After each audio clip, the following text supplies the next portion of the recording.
Hello, my name is Reza Ganjavi and I'm here with Dr. Lakshman Rasiah. He's a psychiatrist practicing in Ojai, California, originally from Sri Lanka, and he's had a long association with J. Krishnamurti. We're going to talk about his life, his associations with Krishnamurti, and I would like to also talk, if he agrees, together about the state of mental health in the world today and how some of these insights of Krishnamurti can be helpful. Could you please continue with what we were just talking about? You were talking about not having been around the teachings since 1997. Is that a good That's starting correct. place? Starting Yes, place? I have. By the way, thank you for this conversation. I have not studied it extensively or read it extensively or listened to many talks since then, over the last 16 years or so, except for occasionally glancing at it or hearing a piece of it from various sources, either video or audio recordings, but I had studied it intensively, almost to the exclusion of my own medical or psychiatric studies, which of course I had to do and continue to do. For many years, many decades after medical school, soon after medical school, and during my internship, and up to the time I just mentioned. So that was about over 30 years, maybe 35 years of study, intensive study. I had the great privilege and fortune of being able to meet with Krishnamurti in June of '69 in Brockwood Park, which was still being assembled as a school, in a personal conversation at which my wife was also present for about 45 minutes or so, and then attending his talks and discussions in Brockwood and in Sanan for 4 years, and then since moving to Vancouver, a move which was not entirely supported by the party concerned. You told me he wasn't happy to see you go. Correct. Of course, that's making a claim which might seem somewhat spurious and grandiose, but there it was. Well, there it is. I remember the first book I got was in Colombo from a well-known bookstore there, which probably still exists, KVG de Silva's, in 1959. Do you remember which book it was? Yes, the second commentary is on living, which, like a good salesman, the guy told me that this was an improvement on the first teaching. That's so fun. So I sensed the sales pitch as though Krishnamurti had needed a sales pitch. Like, say, a 2014 model of a car being better than the 2013 model.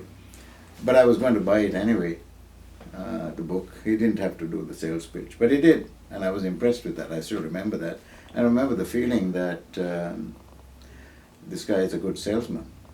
So I bought the book, and it was a captivating experience in that I was very young at the time, and I guess rather proud of myself in many ways. Assumed the things that I knew and didn't know, which is almost everything. Mm-hmm.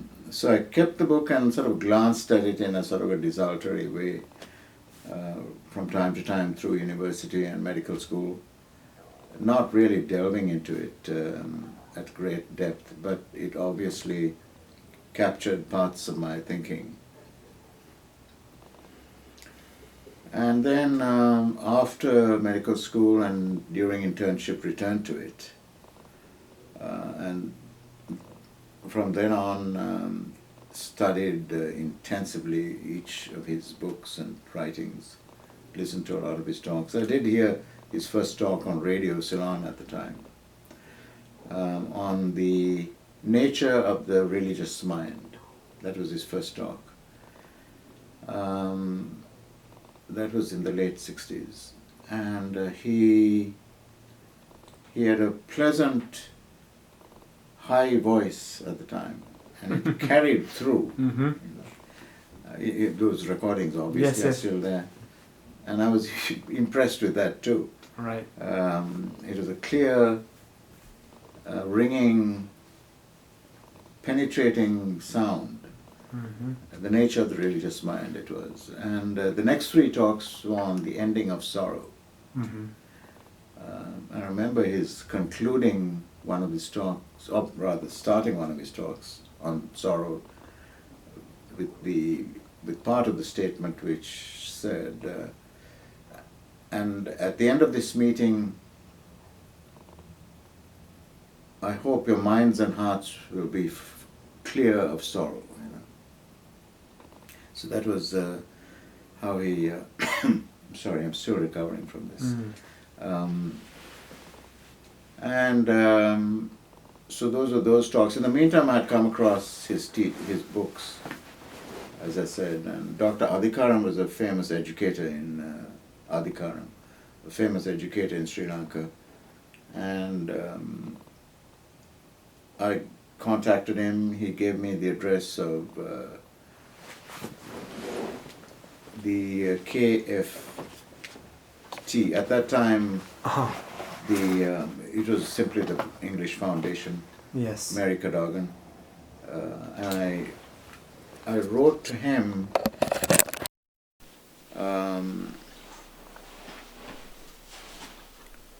to that address in Beckenham, in Kent.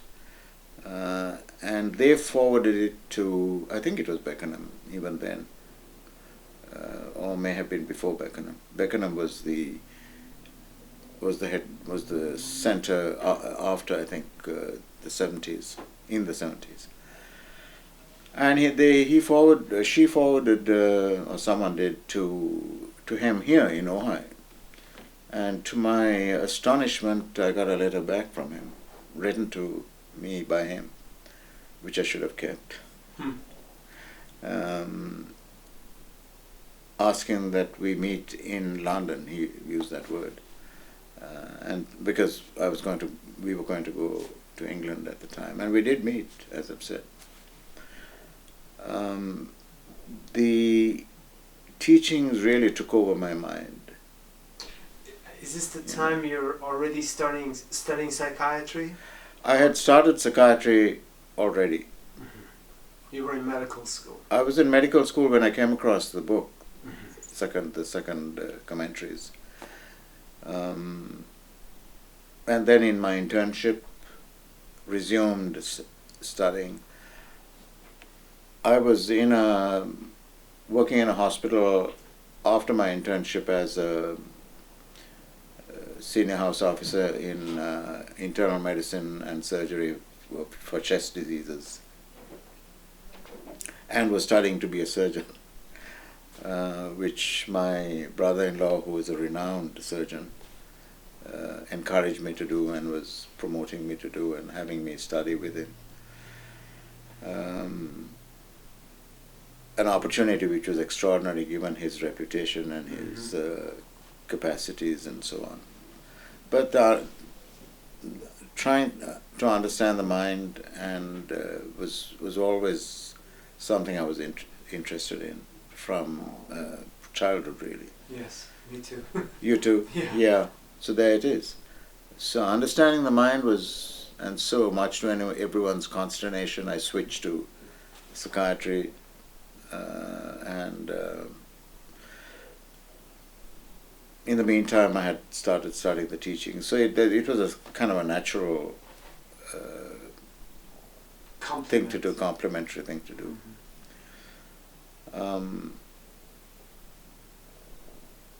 So you came to London and you had the meeting with this doctor. I had a meeting with him. Yeah. With Krishnamurti. I actually remember the No, date. you had a meeting with your this doctor who wrote. Oh, Dr. you back. Adhikaran? But wait, who wrote you back personally? Krishnamurti. Oh, Krishnamurti wrote you back. Yeah. Excuse me. So you came back to So you came to England and you had a meeting with Krishnamurti personally. In Brockwood Park. Okay. What was it like? I was awed. You know, here was this great, infinitely great figure who was treating me with such courtesy and respect. And I was just out of internship at the time. And my wife, who is a doctor, we were both working in England at the time. Or she was going to be working and did.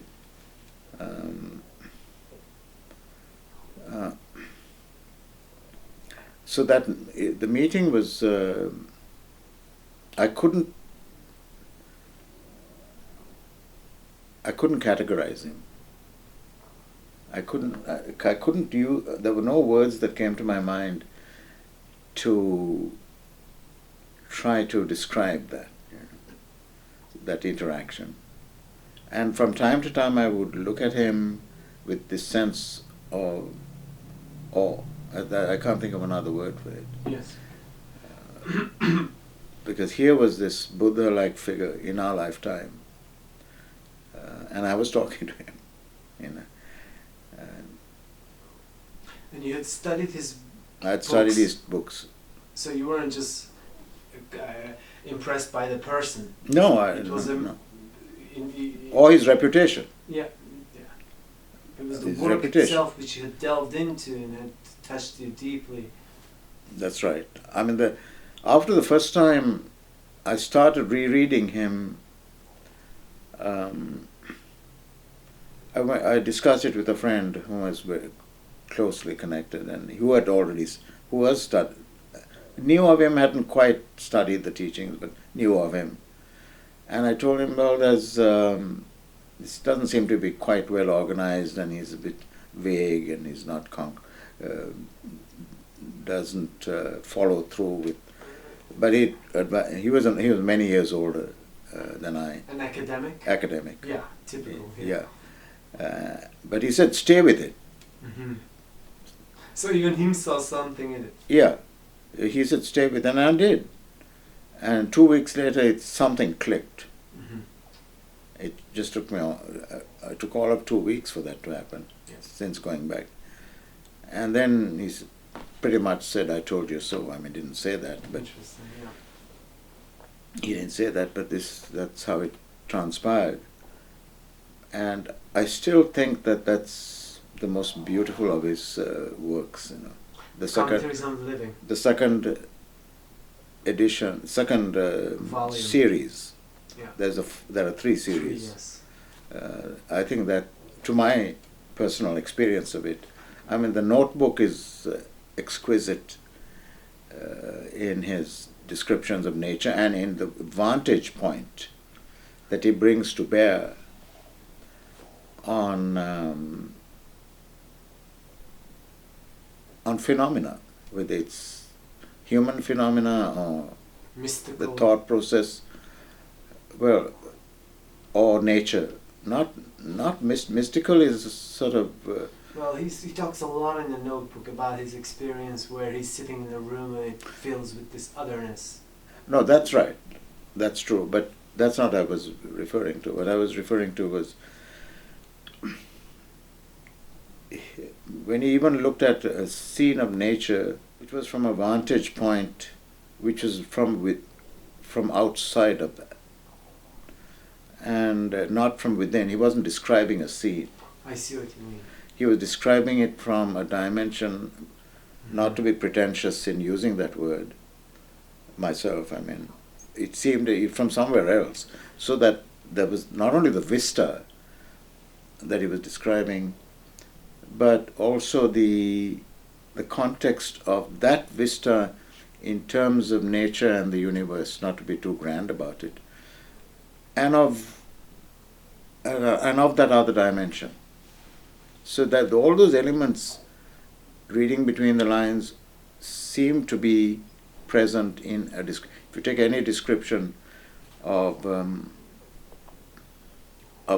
scene of nature, that seems to come through. At least that's the sense of I may be projecting my own preconceptions about it, but that's what I always felt about his teachings, about his approach to phenomena and his delineation of those phenomena, so that it was not within the area of conceptualization.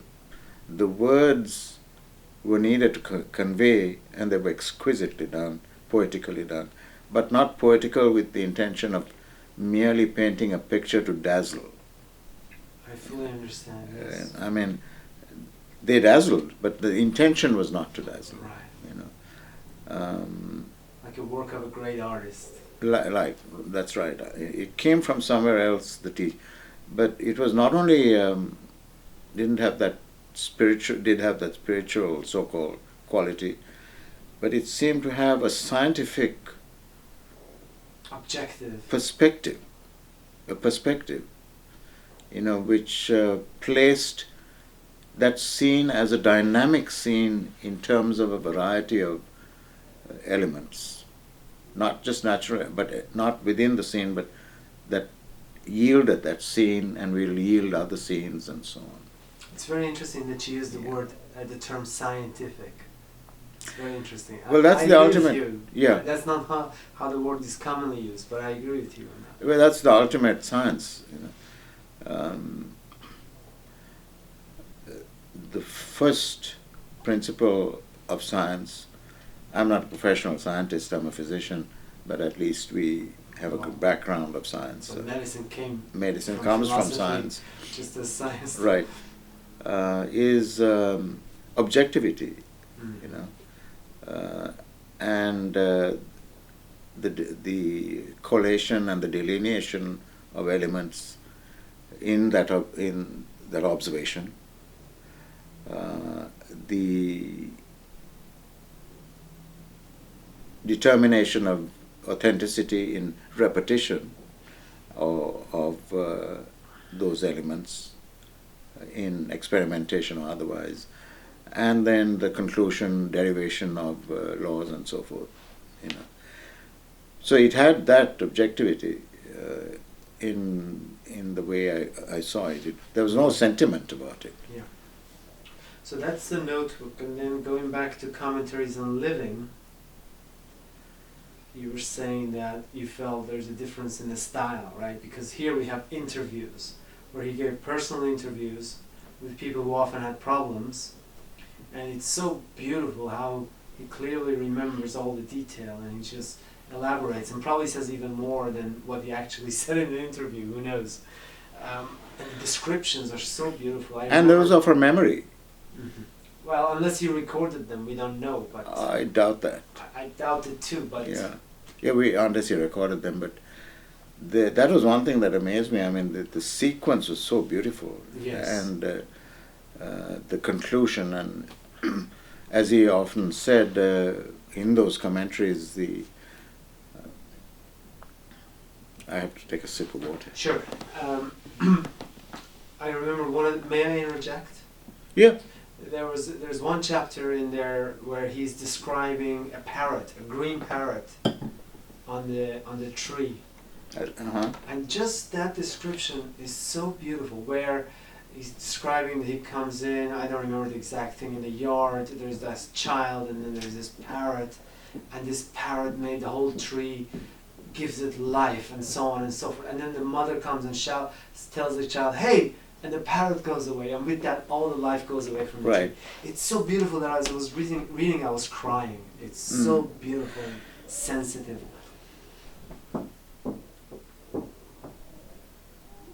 The sense that you get from reading those kinds of descriptions is not only what we talked about earlier, but also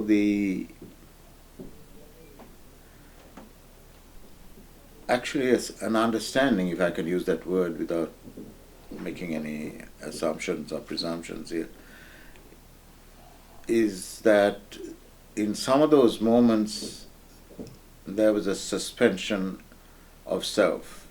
I think this anybody can see this who reads it. For example,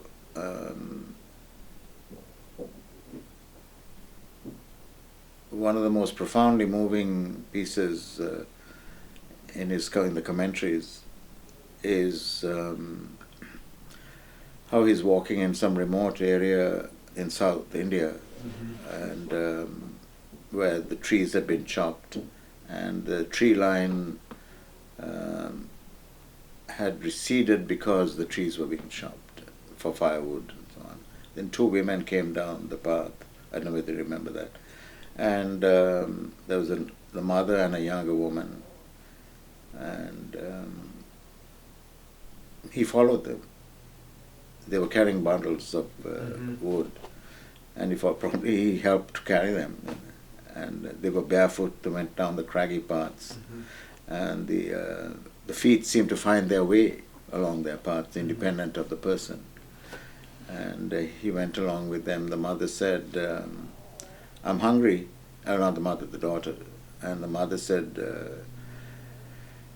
we are born in hunger, we live in hunger, and we die in hunger. And she said that, as a matter of fact, without any bitterness. The mother said that. And then he continued to follow them. And then he had become them. Right. And there's several phrases that indicated that. And we stopped, we ate, and we went down the path and crossed the old remembered stream. So I think that was one of the most moving of the passages. Among many, but right. But the point is that there was a suspension of self, like his which was those were the only circumstances, he points out, that in which there can be love and compassion. Love, not even compassion. Compassion seems to imply a sense of self, but love is the absence of self. I just said, I see the immense beauty of the teachings. I see the value of the teachings, and I see how much it encompasses in terms of understanding mind, that he has understood and communicated. Right. The insights that he has, as the Times, the London Times said when his first book came out, First and Last Freedom, with the editorial, Aldous Huxley's editorial, preface. They called him an artist in vision and analysis. Interesting. An artist in vision and analysis, who has made valuable discoveries in human consciousness. That's what the Times review said of that book. It's an artist in vision and analysis, who has made, in a separate sentence, who has made valuable discoveries in human consciousness. So I'm sure you can Google that now. Yeah, that's very interesting. Yeah. Because if you listen to some lectures by Carl Jung, for example, he says you know far more about him than I do, because you're a professional in this. But based on my amateur research, his main concern was the understanding of the mind and how much it was lacking. Right? And here we have Krishnamurti, who has so many deep insights into the working of the human mind, which can be so useful in helping the world out of its crisis. Because I don't know, would you agree that there is a psychological crisis in the world? I mean, I was looking at suicide rates, for example. They've been constantly going up, especially in rich countries. So the thought for material world is perfect, and it's made a utopia, made a perfect place. But then I think if you try to apply the same tool to the inner world, it fails, because thought, it's like brushing your tooth with a hairbrush. It's not the right tool for the inner world. What would you say to that? Well, he has observed this in the earliest years of his teachings, I think, and that's mentioned in one of the responses to questions in The First and Last Freedom, in which he says that the crisis of humankind is unique because it's a crisis in human consciousness. It's a crisis of conflicting ideologies. That's not his phrase, but the uniqueness of this crisis is that it's a crisis in human consciousness. And that's what makes the challenge imminent and critical and demanding of the most urgent and attention, the utmost attention.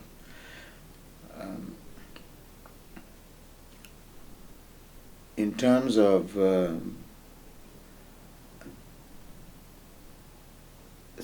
human society as a whole, with its society, so in quotes, or the individual, as he points out, even though we separate the two, the individual is society, it's a complex relationship.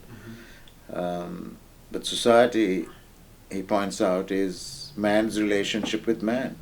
That's as beautifully and simply put as you can.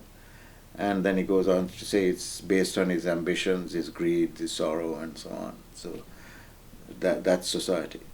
It's not something abstract out there. And it's you and me sitting here in my little office next to Joe's Market. So, do you see in your practice as a psychiatrist, do you see that people sometimes are in trouble because they're thinking too much about areas where thought was not made for? Have you come across this? I think, hold on to that question, because I think before we can discuss that question, which is a good one, as I said, I was working at Bishop Stortford. You don't mind my bringing it? It's personal. I mean, I'm not an authority on anything. I'm a psychiatrist, so I'm not an authority on the teachings. I love the teachings because of the beauty of the teachings. I don't claim to blah blah blah. But anyway, I was working at Bishop Stortford, and I saw this advertisement for a job at the University of Edinburgh. And I applied for it. And to everyone's astonishment, this little guy was fresh off the boat, just arrived from little old Sri Lanka, got shortlisted, got called for the interview. And I went there, and it turned out that it was Professor Carstairs, who was the head of the department at the University of Edinburgh in psychiatry. He's well known in England and internationally, and in Great Britain. So he must have picked me out because he was a friend of Sri Lanka. Oh. Yeah. And he's got his assistants and probably to check out my credentials. And so I got invited. And what did I do in the interview? I started spouting Krishnamurti. And Carstairs, who wanted to give me the job, I'm pretty sure, said, "This is not psychiatry." And I didn't get the job. So, and it isn't. Psychiatry, this is an all-encompassing view of human consciousness. But psychiatry deals with that area of dis-ease in the human mind, that comes out of a variety of factors.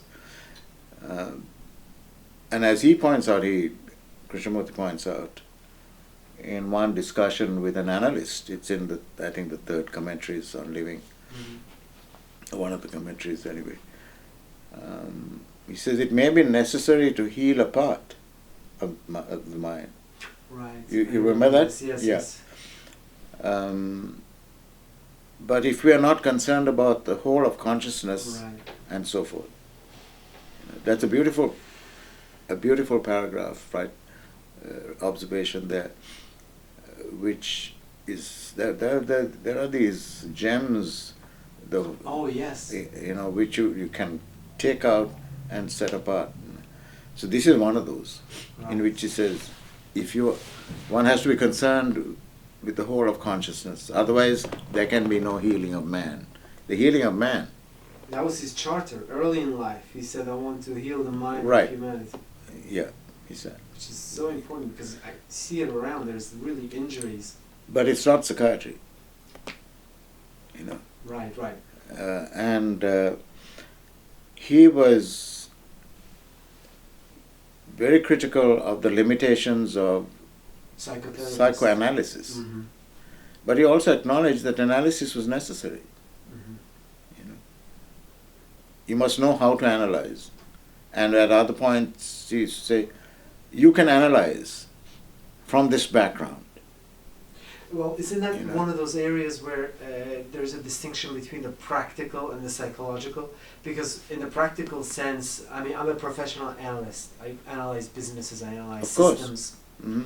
But psychologically, you run into problems because the analyzer is the analyzed in a way. Yeah. And it requires, I mean, he's got a lot of amazing insights, like he talks about meditation being emptying of the consciousness of its content. So he emphasizes this thing with emptying, which I'm sure in your field and in the field of psychology as well, emptying is a big part of it, because if your mind is full of stuff, you can't have clarity. Well, in terms of psychiatry, you are concerned about disease syndromes which are organic, Pathological. Could be Yeah, said. pathological in terms of disturbed emotions, disturbed thought processes, disturbed behavior, disturbed cognition, and so forth. And there are various combinations of these elements which characterize the different syndromes. You can't expect a person who is disturbed from a psychiatric point of view to be able to heal just from the teachings. Well, I'm not talking about the teachings, I'm talking about insights in general. Forget about Krishnamurti. That's a statement which needs to be Highlighted. to be discussed. It's a broad statement, but the healing comes in a different way in that process. And anyway, go ahead. No, yeah, of course I can see this. I mean, if you're missing some, I'm not a doctor, but if there is a physiological issue, if there is you said it better than I can, then of course you need medicine and you need other things. But nevertheless, what I have seen in friends and so on is that they have issues where if I were to do that, if I had those issues, then I wouldn't take SSRIs, for example, but they are put on SSRIs for causes which could be solved, in my opinion, without them. Would you agree? What do you think? It depends on the situation. If some people patients are so deeply clinically depressed that they are unable to function cognitively, or their cognition is so impaired as a result of their depression, you can't expect them to apply the principles of meditation or philosophy to heal that. That may come at a certain point, into play. But when they are in the throes of an acute disorder, you have to treat that person either medically or psychotherapeutically or both, and then also consider whether there are other factors medically that operate in that particular situation. Sure.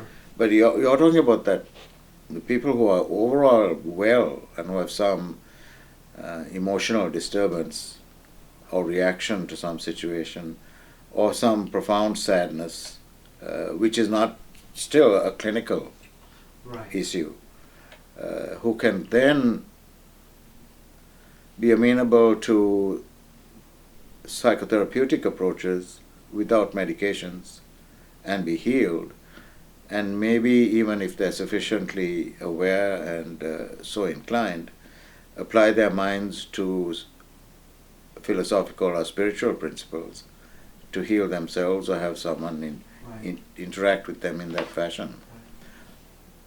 Do you think in psychiatry, at least in Switzerland, I know that they're very quick in giving medicine to people, even people that, like I said, in situations like, okay, if you're a teenager and you're aching because some girl didn't answer your letter, for example, this is not something to take medicine for example. This is a bad example, but if you're having trouble with your parents at home... Yeah, I see a point, yeah. I think in Sri Lanka or in some other countries, you would work it out. But in Switzerland, they give them medicine. I mean, this was a bad example, but things like this. No, but I think... Do you think medicine is overused? It can be. It can be overused. But we have to be careful. I mean, the example you gave, in fact, is very important. You know what happened the other day in Santa Barbara. Mm-hmm. And that unfortunate young man and those terribly unfortunate young people who got killed were the victims of a disordered mind. Right. And that disordered mind had to be taken care of with medicines. And attempts were made to provide him with medicines. And because he was an adult and so forth, there was some inconsistency in the application of those medicines. So. But the bigger picture, don't you think that the bigger picture, like, we were talking earlier about taking a holistic approach. What has become of the society which leads to this thing? Why are so many people having access to guns, for example? Why is the emotional support is not there? Do those parents have the clarity and the love in their home to nurture children who are loving people instead of hating people? You know what I mean? So this goes back to education and... Well, a social philosopher, I think, will be better able to answer that question, but a social psychologist. But broadly speaking, there's I think there's a breakdown in values. Exactly. There's an excess of materialism. Right. Spirituality is dissipating. I'm not talking about any one particular religion, but spirituality generally. Yes. Is dissipating. There's the demand for instant gratification. There's the justification of pleasure over everything else. Disregard for truth. The disregard for truth, and the predominance of and the justification of gratification of self. Over importance of money. Irrespective of the well-being of the individual or of the relationship of that individual with others, which is society. Difficult to not be swept up, in materialism, in accumulation of wealth,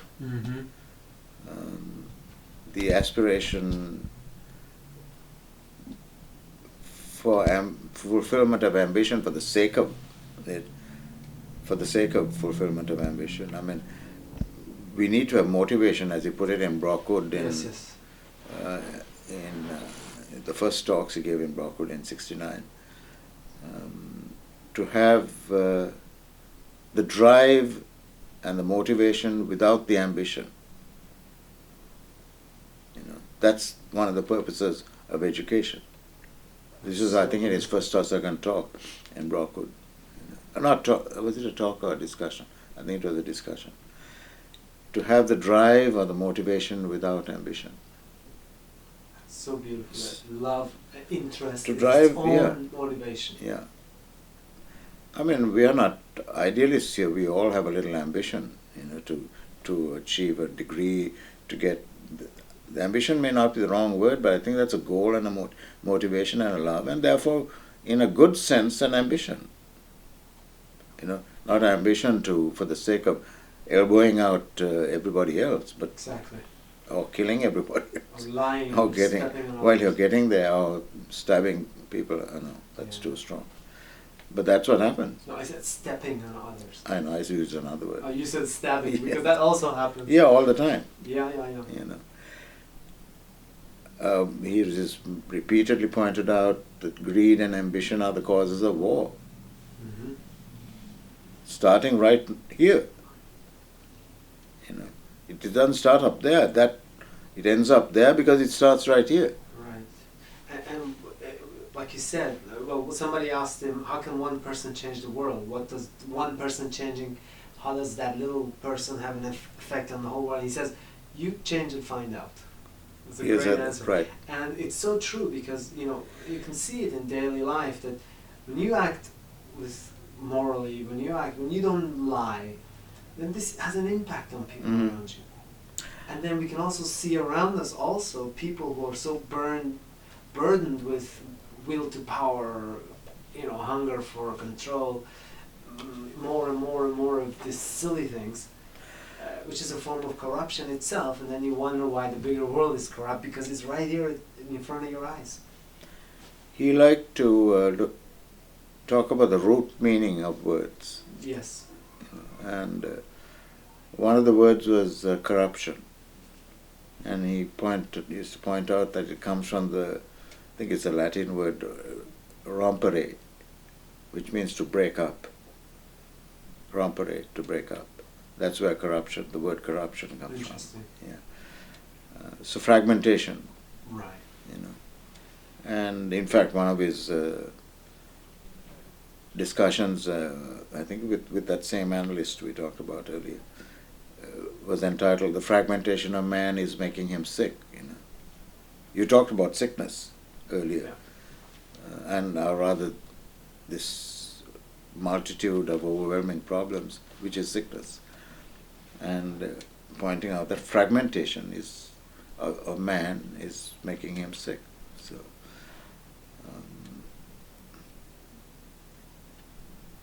And that's in the nature of thought itself, because thought is divisive or divisive.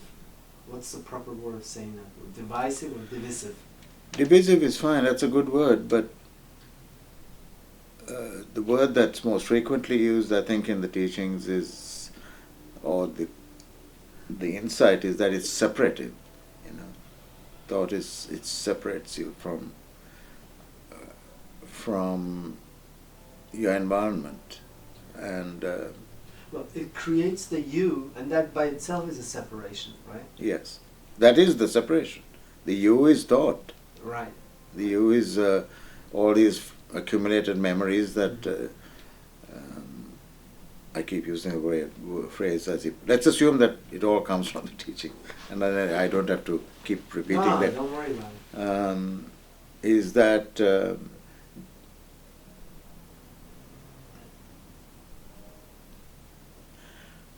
words are the thread in which the self is spun. That's the phrase. Words are the threads in which the self is spun. I've never seen that in Yeah, case words. it's in case words. It's very nicely said. I mean, I like to claim it, but then I'll be found out immediately. It's all right. So. Yes.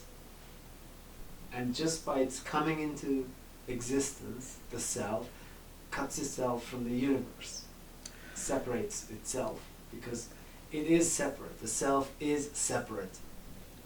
Psychological self.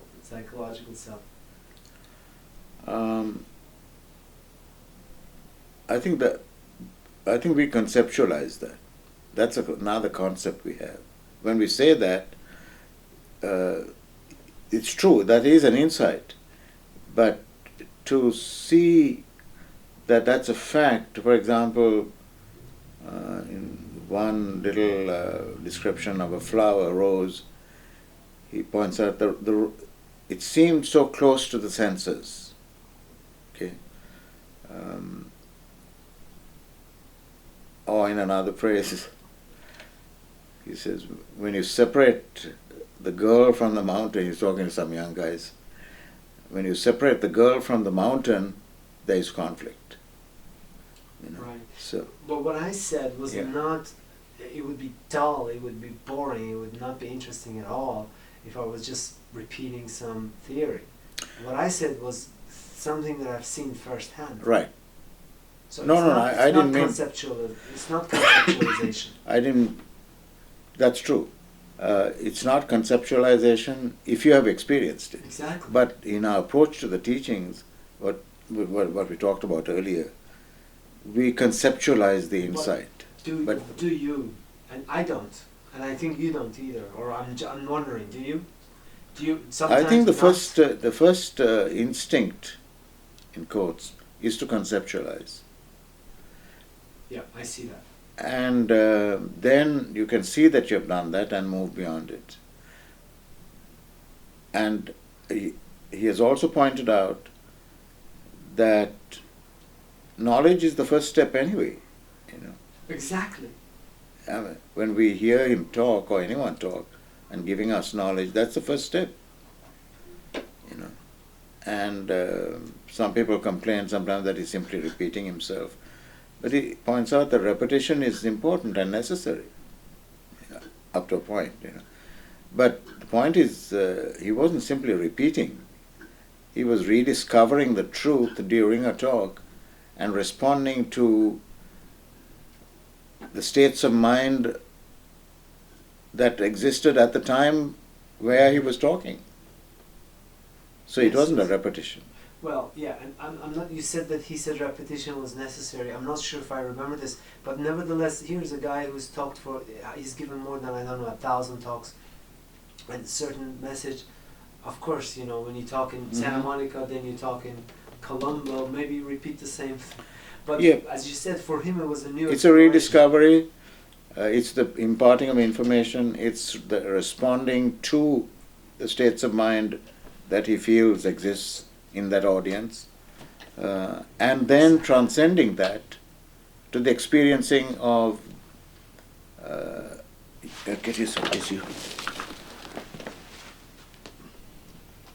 Thank you, sir. Thank Sure. you very much. You can keep it here. Yes. Because that was the entire point of those were not lectures. Yeah. It was the experiencing of the truth of what was being pointed out. And that's what kept him going, I There- believe. Otherwise, it would be boring to just repeat something out of memory. In Ojai, he came and he just looked around. I bet he didn't know what he was going to talk about. And he often said that. Yeah. He looked Before- around and just like he said, picked up what was in the air. Exactly. And in so doing, as one of my friends who knew him for many, many years, owned a restaurant here, famous restaurant, he said he lifted the planet's consciousness up a few feet, you know.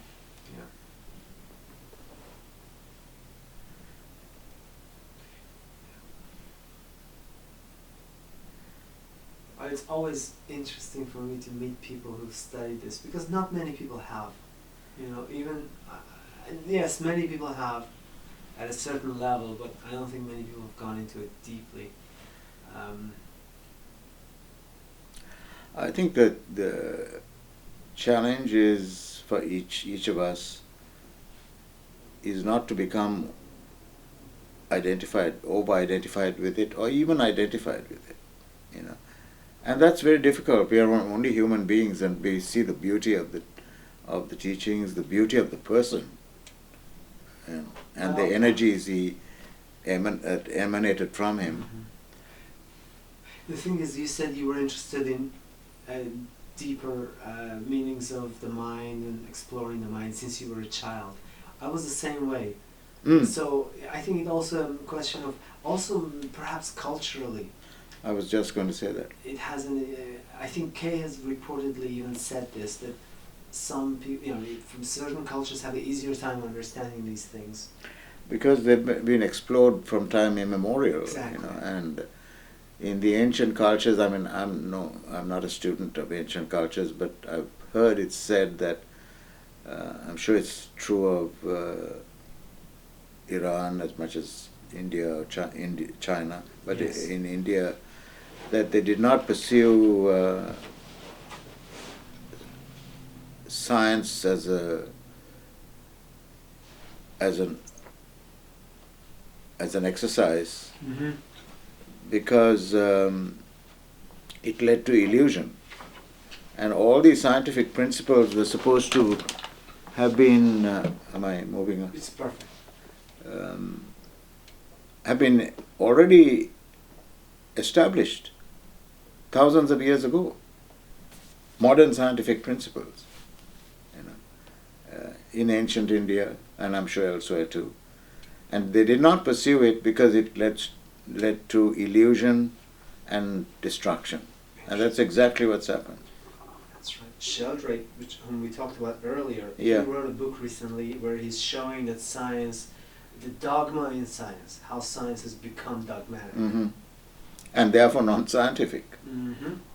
Right. The very essence of science is to have skepticism and objectivity. When you become dogmatic, you're not objective anymore. That's right. So,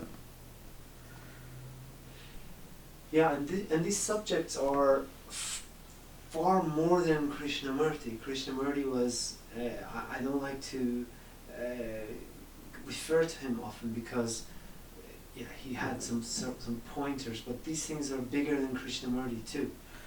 well, apparently these insights for Yeah. Krishnamurti, he has rediscovered them and expressed them in modern psychological terms. Exactly. And I think he also said that these things I'm saying are not new necessarily. Or one person who I respect, who talked with him, apparently heard him say this, or read somewhere that. But it's obvious. You read Rumi, for example, some of the things he says. Mm-hmm. I think many great thinkers of the past have come upon insights along these lines. But as you said, Krishnamurti puts it in modern language, in a very clear way. But he also, I think, if he was still alive, he would be advancing it, moving it forward, because he doesn't have a doctrine. It's not a fixed thing that now I Right. have some insights. But I see it so applicable because I've traveled around the world. I've been to like almost 70 countries, and Have you? Yeah, and I've talked to so That's many. great. Talked to so many people, and so many people in trouble, in psychological trouble, and just discussing together. There's these insights heal. I've seen lives transform. I knew somebody who wanted to kill herself before we met, and then through these insights found freedom and so on. I'm not saying it's Krishnamurti, but it's, what can we call it? Deeper insights of life. I don't know what to call it. Well, But they are healing. Individuals can heal. It depends on this. It can't be made a general principle. No one treatment in psychiatry can help everybody right. who come in with these syndromes.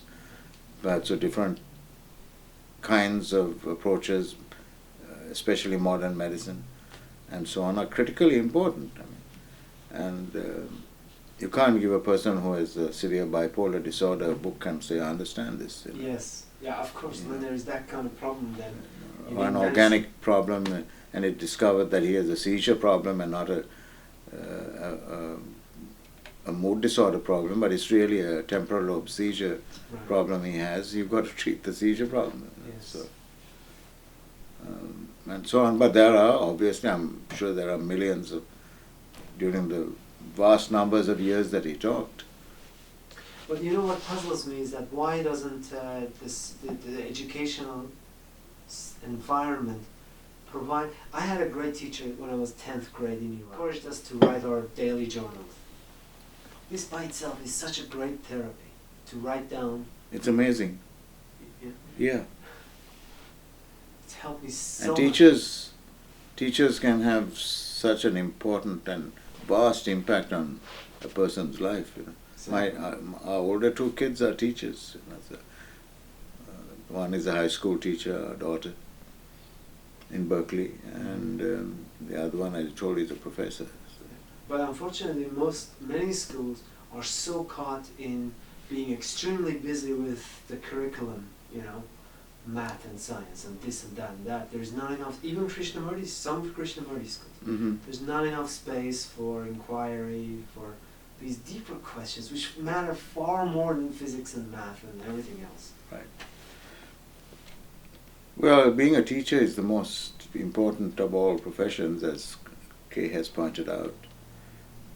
And we didn't discourage our kids from going into education or law. The youngest is a lawyer. We need good lawyers too, you know. So, but we didn't force them to go into medicine, and I would have loved them to go into medicine, one of them. But this is the greatest of all professions. I believe it. You know. But enlightenment itself. We are not looking for enlightenment, any of us. But maybe You know. the way we look at enlightenment is also conditioned, because the sense I get is that most people think of enlightenment as a final event, like you get enlightenment, then you're Right. enlightened. Right. But the whole idea of finality implies That's time. good. That's good. Implies time, right? Right. That's also a condition. That's good. So maybe it's a moment-to-moment thing. Maybe it's not even. Well, the joy of it is discovery, you know. Mhm. I remember an interview by Pavarotti, you know, in one of my heroes, Right. is as he was to hundreds of millions. To me as well. Yeah, was during an interview. He said, "Going to singing in order to discover, not to Wow. sing, Wow. not to sing. Wow. Go learn about singing and go into it in order to discover." Amazing. He was a teacher before he became Yes. an operatic singer. Almost missed the bus Yeah. being an operatic singer. So, Mhm. so that's the joy of the teachings, you know, to discover, and rediscover, and not accumulate. What did he point out? He pointed out three things, Krishnamurti. You have to have, it may not be the right order, I'll rearrange it if it's not the right order. An intense curiosity,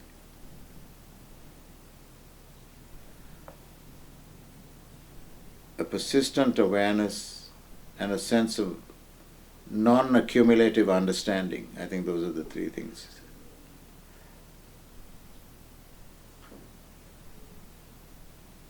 I think I may not be saying it exactly right, but a persistent awareness, an intense curiosity, and a sense, the most important thing was Mhm. a sense of non-accumulative understanding. Mhm. Interesting. You know, so you don't rest on your laurels. You know, you move on. You discover something, you enjoy that, and then you move on. And don't dwell on it and think you have achieved something. You haven't. Mhm. You know, you have to. The moment is experienced and translated into words, it's lost. And this faculty, which is capable of understanding, moves to a new moment, a new situation, right? Right.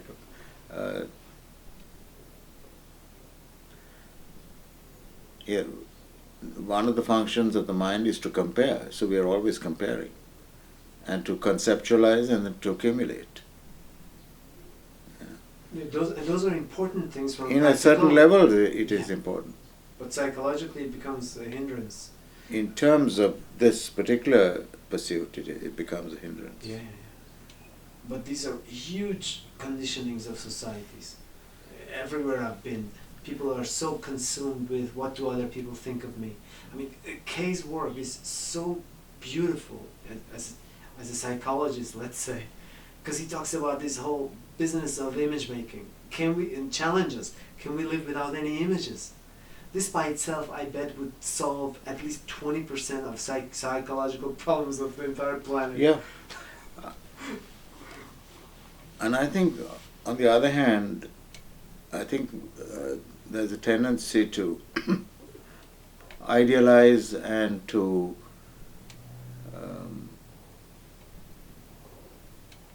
expect perfection in that exploration. Idealizing and expecting perfection. Idealizing, like like establishing a goal, an idealized goal that is perfect in terms of arrival at understanding or insight. Interesting. You know. Yeah, but that would also be the conditioned way of. Or a natural tendency to want to have the security of understanding, whereas insight is, or the exploration of insight is countered or is antithetical to security. You know. Right. One of the things that comes to my mind when I hear you is that he told some of his friends, you know, to play around with these ideas. Yeah. Have this playful, Right. not make it into another problem, into another stiff approach. You know, but these are big challenges, you know. Well, when I encourage people to read, I tell them don't read from cover to cover. Just read from here and there and from that book or this book, and something will start happening. Well, I tell them to read from cover to cover, but not Yeah. these new books. Some of these, or the ones they put together in the 90s, like on this, theme books, I found was Right. very boring. Mm. But the older books, like, you know, Think on These Things and Life Ahead and this and that. I think the ones edited, which are the books that I studied, so I'm familiar with them, are the ones that Mary Lutchens edited, you know, of his works, like The Only Revolution, Freedom which from is the Known. psychological freedom from the known. Right, right. But I these- think the book that I was thinking about earlier is Truth and Actuality. That's or what I something. said. You I said that? mentioned it, yeah. Yeah, Truth and... Sorry. No, it's fine. So these big challenges, Yeah. like, can you live without fear? Can you live without any images of yourself or any images of other people, and so on and so forth? So these big challenges, I think if we approach it from a playful standpoint and just, you know, try it without trying to reach a goal, and then we can find the beauty of it, and it's just so powerful. And I think a lot of psychological problems people have are because of these things. They're burdened with, what does my neighbor think of me? And I have to, you know, have the same car as him, and da da da da da, you know. Well, I can relate to that. No, I'm just kidding.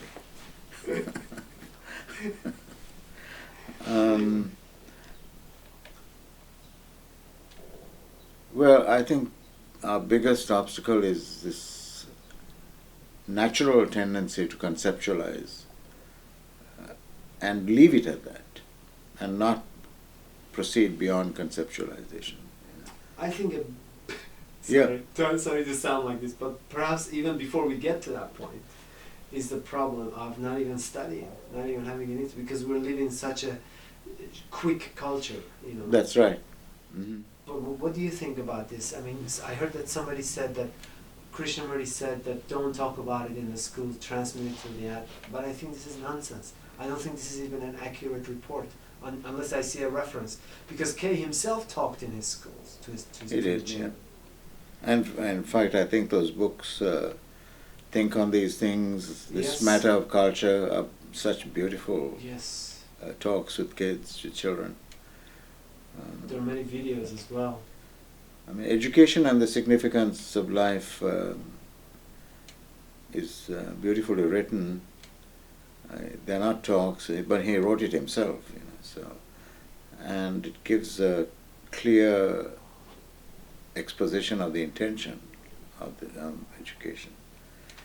But do you think, if you were to start a so-called Krishnamurti school, No, I wouldn't. I've done it for 20 oh, years. you've already done it.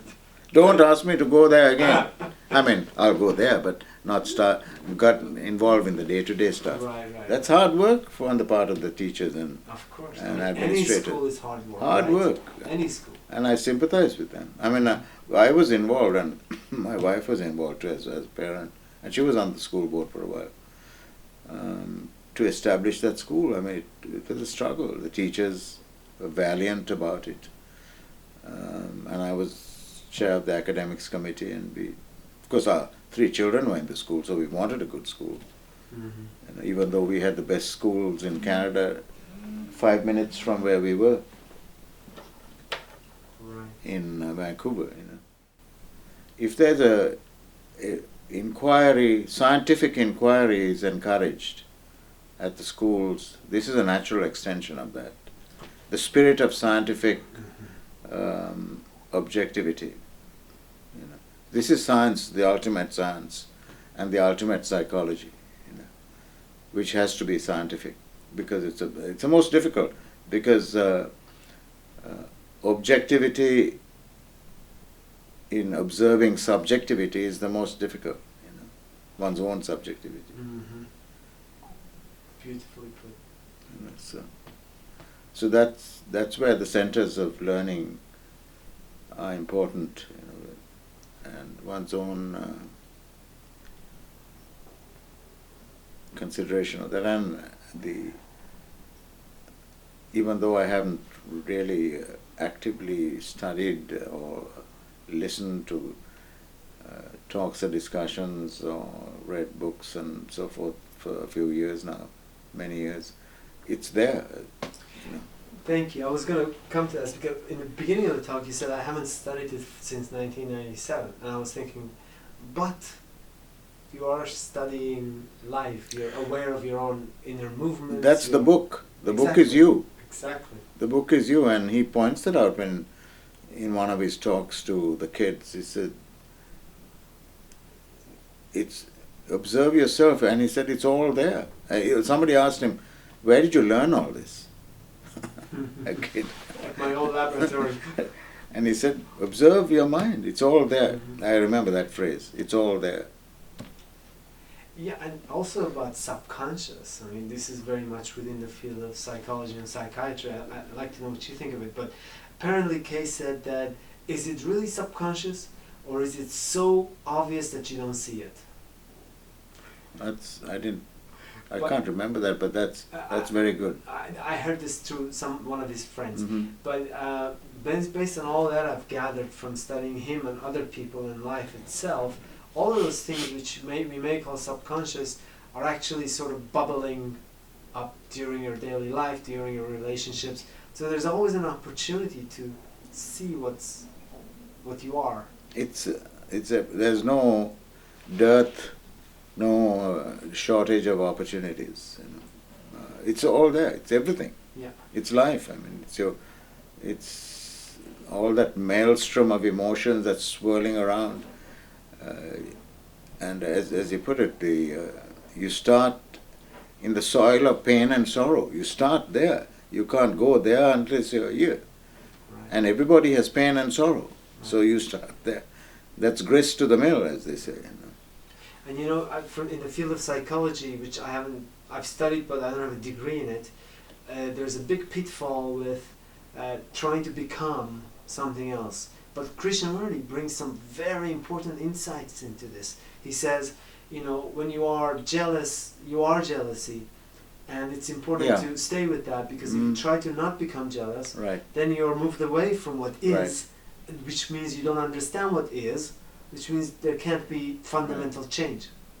I think that's the beautifully encapsulated in his observation that the naming of a feeling is an escape from that feeling. The naming of a feeling is, or somewhere else he says, to be kind without a name. Those are things that encapsulates the entire approach. So I think some of this should be required reading, or at least available as electives more often. But of course our foundation here is busy doing other things. Let's not get into that. Thank you very much, Doctor. You're welcome. Reza. Lado my mobile, camionamento, muta la scena tua, e di pensiero, e di pensiero,